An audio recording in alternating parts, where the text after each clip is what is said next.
Hello and welcome, I'm Suyash Maheshwari and you are watching Last Tick here on News9 where we break down the day's action on Dalal Street. And after 2 days of back and forth trading where it seemed like the bears might be taking control over the markets, and even we at News9 thought so, and to our defense, there were some credible indicators for this potential bearish reversal. By the way, some of them are still at play here, but more on that later. The bulls, they came charging back and took the markets to yet another record high. Both Sensex and Nifty scaled fresh peaks and even managed to close very close to their respective record highs. Nifty, just ended about for Nifty, the record high stands at around 22,497. So we are just about a stone throws away from the 22,500 mark, which we had put out as a key resistance for the index going forward. But for all essential purposes, we are effectively at 22,500 levels, although we ended about 25 points shy of it, and that's for Nifty. Sensex also managed to surge past 74,000 for the very first time and even managed to close above it as well. And if we break down the session, today's session, it was pretty much a story of two halves. Up till noon, bears were seemingly in clear control of the markets, and both headliners even broke below the lows of the last two sessions. So a clear lower low formation was playing out in the market, and most sectors were also trading deep in the red, with Nifty Bank, by the way, being the only exception. However, post noon, bulls completely reversed the scripts on the bears. Nifty recovered around 270 points from the day's low and ended very close to record high levels. And while the bears, they could not maintain their footing on the headliners, their stronghold on the broader market continues. Both mid cap and the small cap indices, although they recovered from their respective lows of today, they still ended deep in the red. The mid cap index ended with cuts of about 0.5%, more than 0.5% in fact, and it's now on a two-day losing streak. Whereas the small cap index, that lost almost 2%, extending its losing run to 3 sessions now. And there is clearly a meltdown that is playing out in the broader markets, because in the past few months, whenever we would see this sort of a correction, this 3 to 4% correction, the recovery would be strong and almost immediate. However, this has not been the case this time around, and we are seeing some pain build up in the broader markets. And clearly, there seems to be a shift in the sentiment, especially for the small cap index, because the benchmark of the small cap, the small cap group of stocks is now at the lowest level since late January, and it has corrected by about 4% in just a week. So as traders and investors, it's essential that we keep a close eye of this meltdown that is playing out in the small cap space. But moving on to the sectors, Nifty Bank was a clear crusader today. Even when the market was falling before 12 in the morning, Nifty Bank was the only gainer. In fact, it was up about 0.5% to 1% in the morning trade itself. Was the only sector in the green, and in fact it also managed to reclaim 48,000 levels in intraday trade today, which by the way was the first time for the index since mid-January. So that is critical. Today was also the weekly expiry, and unilateral move almost in Bank Nifty is something to take note of. But overall the index did close below the 48,000 mark, just about 40-50 points shy of it. Other sectors, some of the sectors like IT, they were also under fair bit of pressure this morning. In fact, IT was one of the top losers. They reversed all the losses and ended sharply in the green, up 0.77% as well. And apart from realty and media stocks, and to some extent the metal stocks, most of the sectors in today's trade ended in the green. But to understand what's the way forward, and if it's actually this the bulls if the bulls have actually clearly taken control of the markets, let's also bring on board Mr. Kranti Bhatini of Wealth Mill Security. Kranti, the markets now, they are back at record levels. We have seen dip along the way, but the recovery has been strong and immediate, especially in the large caps. And if you think about it, the financial markets on the whole, they are on a roll here. Gold is at record high, Bitcoin is at record high. In fact, it's up 50-55% on a year-to-date basis. Real estate prices are soaring, and I mean, the last time we were seeing almost this unilateral sort of a move across asset classes was back in 2021. But back then, it was excess liquidity that was driving the markets higher. What do you think is the case now? Yeah, the same case here. The excess liquidity is flowing into the markets. And what we are witnessing is earlier, the asset allocation is to go towards a reality on a higher note. Right now, it is getting into the financial markets more. There is a financialization is taking place. So people are looking for better revenues and better diversification at this point of time. So that is the reason we see one way the Bitcoin is hitting at $65,000 per barrel, the risky assets. The other way, stocks, the safe havens like gold also going up, and the another way, the equity markets also going up.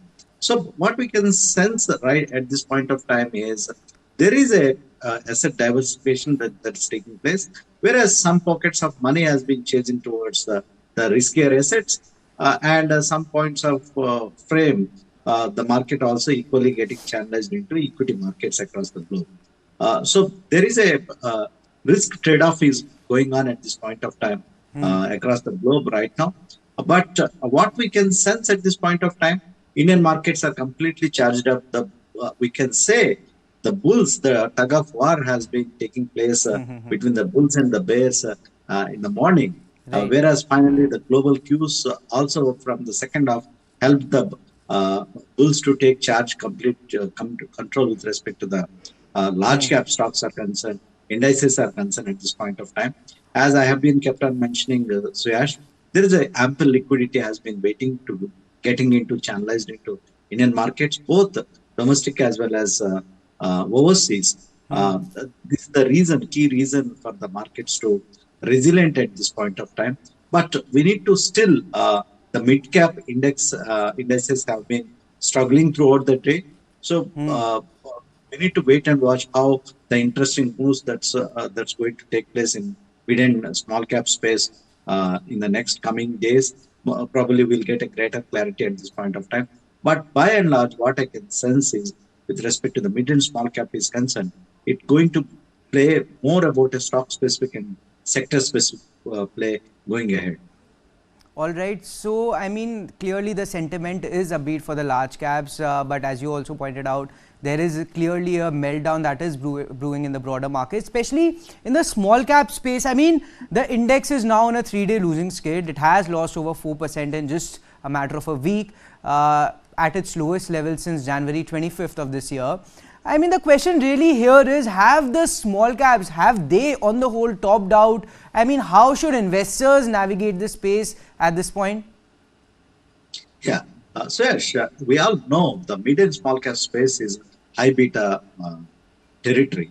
So they tend to be in a high beta zone always.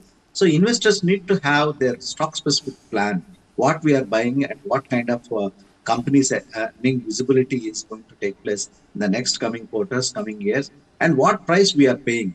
So these are the parameters, basic parameters one need to take into cognizance before taking any positions in small cap space. It doesn't mean that because the stock has been rising every day, I'll jump and buy the stock into my portfolio.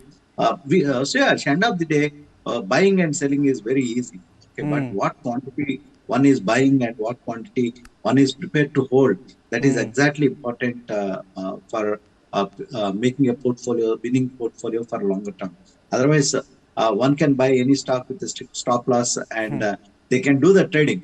But what we are doing in these markets, what kind of investment strategy one is doing, whether the investor is converting a trading position into investing position or investing position into a trading position. This is the thing one need to keep in mind before executing any trade at this point of time. All right, there is clearly caution in the system as far as the broader markets go. But, you know, I mean, the clear crusader or the protagonist of this rally has been the banking stocks. I mean, especially the private banking names. Even when the market was correcting in the first half today, Nifty Bank was a sole gainer. In fact, we, Nifty Bank did manage to reclaim 48,000 today, and this was especially after a gap of almost 1.5 months. I mean, what's driving this rally in the private banking space?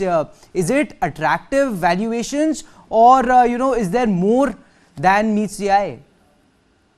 Yeah, so Yash, see, as you rightly mentioned, the stocks have been in a consolidation phase from quite a long time. So the relative valuations for the private banking stocks are concerned, it looks very attractive at this point of time as we are talking about the growth prospects of Indian economy is concerned. As on an average, Indian economy is growing at a range of 6.5 to 7%. That is the average growth track of Indian markets. So when we see in the next couple of years, if we maintain the same kind of growth trajectory, so the banks are positioned, and banks are looked as a center of growth for an economy. So on a medium to short term basis, banks might underperform due to the increasing the bond yields and also tightening of the liquidity and the different measures taken by the Reserve Bank in the to control the inflation. But on a longer term basis, banks are the center of growth for any economy. So banks are going to outperform, and they offers a relative strong franchise for India's growth story, and they are the proxies for economic growth of for country is concerned. So we tend to see whenever markets are on a higher note, a significant amount of buying interest that do emerge in the private banking space. The selective funds have been buying, infusing the funds into selective banking stocks on a relatively on a medium to longer term basis. Might be probably they might underperform in the shorter term, but on a longer basis, definitely private banks are going to outperform. And also, as we may get a rate cut, when is the bigger question? So once the rate cut comes, the banks have a greater play to play in this entire the rate cut story is concerned. All right, but shifting focus, the 4,000 crore buyback of Bajaj Auto has opened for subscription today, and I mean, even though the price is almost 20% higher from current market price, but for the general category, the acceptance ratio is just at about 1.22%. I mean, considering such a low acceptance ratio, does it really make sense for them to participate in this buyback? So yeah, sure. Investors need to have a strategy. If the investor do believe I'm a long-term investor, I really believe in the fundamentals of the group and the stock. One need to the key concern is most of the time, if the investor is a very proactive investor, he can tender for buyback. Or if the investor is not a proactive investor and he don't know when to buy back again the shares in the open market, then one can hold on to their position. Majority of the thing, these kind of the corporate actions and buybacks are some kind of actions makes the investors to lose the greater opportunity. If the investor is really strong and believe in the story, one can hold on to the company for a longer term basis. But if the investor is a proactive investor, he can tender and I can buy back the quantity again. All right. And I mean, I also wanted to get your opinion of Mr. Rajiv Bajaj, the MD of Bajaj Auto, in a way putting out a price target of about 12,000 on Bajaj Auto stock. I mean, could there perhaps be some regulatory consequences of management doling out price targets? It all depends upon the individuals who understand the intrinsic value of the company. So Rajiv Bajaj believing that intrinsic value of that particular company. It's a judicious manner of the investors and the fraternity to take care about that thing. Okay, but one need to believe the story for a longer term basis. as per the Indian economy is concerned, because these two-wheeler and the passenger vehicles, these are the proxies to the growth story, Swayash. So if an investor is believed in the long-term story, one can hold on. Sometimes management tend to underestimate the value of their company. So nobody is correct. Market is the only paramount uh, um, paramount teacher for everyone.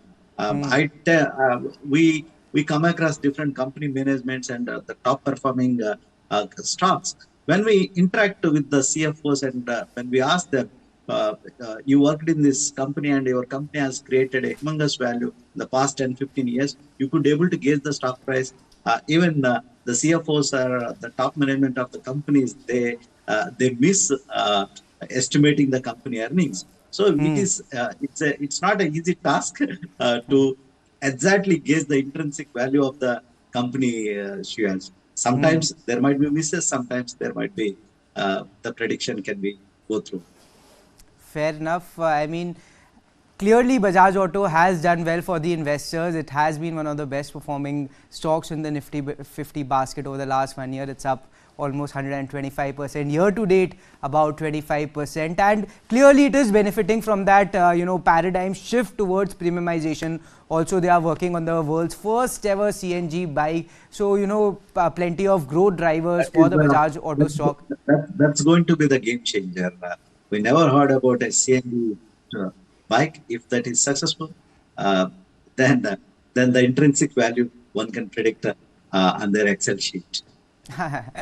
Fair enough, sir. But before we let you go, we are just about 2% shy from that 23,000 mark on Nifty. Is that a possibility by the end of this financial year?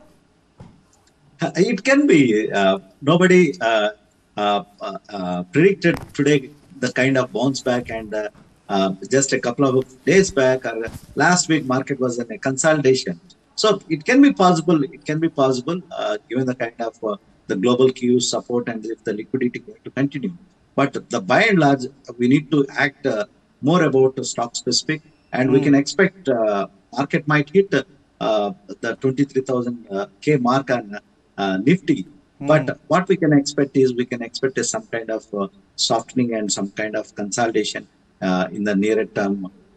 Suyash, probably market might hit one day the 23,000 mark. It's not a big deal, but the more eyes are, the sustainability is crucial for the markets at this point of time. All right, 23,000 is a possibility according to Kranti Batini, but focus on the fundamentals and focus on how sustainable this rally could perhaps be. Of course, the strategy has to be stock specific, because clearly there are pockets in the markets that have run up significantly and there is a valuation concern over here. But Kranti sir, thank you for joining us here on Last Week. Great insights from you as always. Thank you, Suyash. Always my pleasure to share my views with you. Thank you.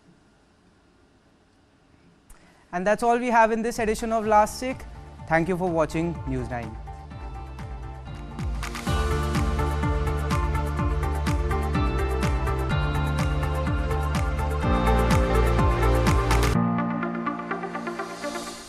Start with the end in mind. You need to know where you want to reach. Every morning that we wake up, we are exercising our choice. The destiny is decided. The results are known that I'm going to win.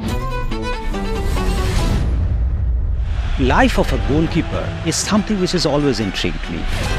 When it